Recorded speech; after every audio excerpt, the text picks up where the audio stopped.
I was absolutely sleeping on Invincible. I watched this a few months back, but even then I was late to the jump on this one. Invincible was so good that I actually have enough self-control to not go read the comic because I actually want to know what happens as the show plays out. Superhero fatigue is definitely a thing, contrary to a particular Forbes article. It's hard to keep up with all these universes being built, the MCU, the DCEU, the Arrowverse, the Marvel Netflix shows, the list goes on. The old stories are out the door. If you want to be relevant with your superhero show and attract an audience that actually cares about plot and character depth, you need to be bringing something new to the table.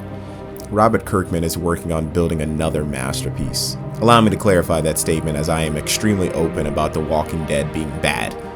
The Walking Dead comic is fantastic and I love its ending. Invincible is an ongoing comic that Amazon adapted into an animated television series. Upon initial review of the bright, seemingly primary colors only animation, you might be convinced that this is a cartoon that holds an afternoon time slot on the Disney Channel or Cartoon Network. The hyperviolence at the end of the episode when you watch what is literally a parody of the Justice League get brutally murdered reminds you that you aren't in Kansas anymore, Toto.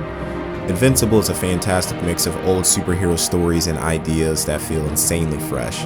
Faster pacing than the original Justice League cartoon, the violence of the boys, a coming-of-age story, superhero origins, the Superman origin story, the Superman paradox, the Teen Titans, all wrapped up in one big bundle. At almost an hour an episode, it manages to fit in quite a lot of character depth from the teen team to Mark to his father and everyone else involved. Invincible never misses a beat. If it does, it's in the first episode when it's deceiving you in the opening minutes as if this is going to be any normal superhero show. Invincible slowly builds to the nightmare scenario every comic nerd has always had. What if Superman was a homicidal maniac? It's similar to The Boys in that plot point, but it's a step ahead currently because our main character is the homicidal maniac's son, Mark, aka Invincible. As if you needed more Walking Dead connection, Steven Yeun is the voice actor for Mark, making this even better. As a matter of fact, the Guardians of the Globe voice actors is basically a Walking Dead reunion. But it doesn't stop there because the cast is literally star-studded with Sandra Oh as Mark's mother and J.K. Simmons playing the role of Omni-Man. I have to keep this review short because I will literally not stop talking about how good this show is. I am so excited for season 2. The music choices were great, playing RTJ for the Mauler twins was perfect. The show's violence doesn't feel unnecessary and over the top. Don't get me wrong, it's a gory show and can be hard to watch if you faint at the sight of blood, as there will be a lot.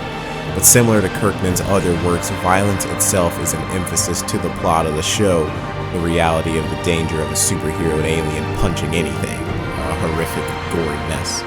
If you haven't watched Invincible, put everything down, grab your popcorn, grab your drinks, grab your snacks, put the kids to bed, call the babysitter, go to your quiet place, kick the roommates out, or actually let them back in if they haven't watched it either. Just stop whatever you're doing and go binge this amazing show on Amazon Prime. Robert Kirkman, you dirty dog, you did it again. 10 out of 10. For the first season only. We'll see what season 2 has.